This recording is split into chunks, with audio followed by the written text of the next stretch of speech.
叫 AI 畫咗一張特蕾莎修女打擊蘋果嘅相，跟住佢就畫咗出呢張。真係打死晒。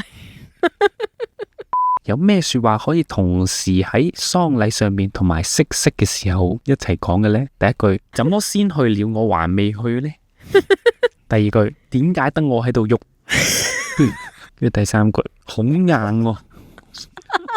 婦產科醫生就話：恭喜你懷孕了啊，未成年少女。慘啦，我媽咪會殺咗我啊！然後肚裏邊嘅 BB 啊，我阿媽都係啊。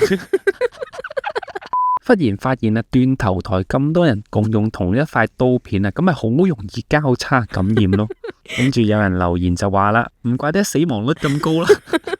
琴晚得知一個小販過世，原來佢喺做緊化療嘅時候，竟然走去浸溫泉，然後細菌感染，咁就死咗啦。然後就有人留言話啦，死啦，佢浸咗黃泉啊！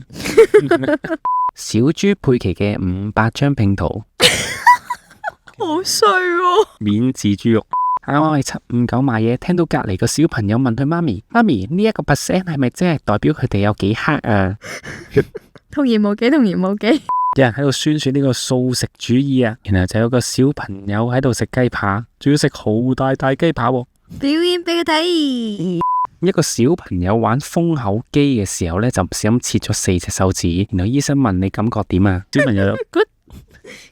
啱啱望隔籬嘅小朋友就問佢媽咪：媽咪，嗰個阿公係咪司機啊？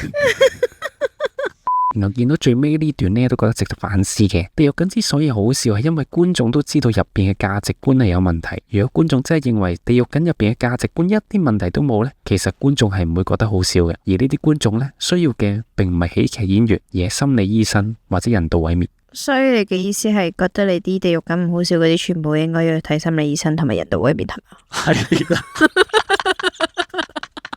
歡迎乘搭地獄列車，Please mind your gap。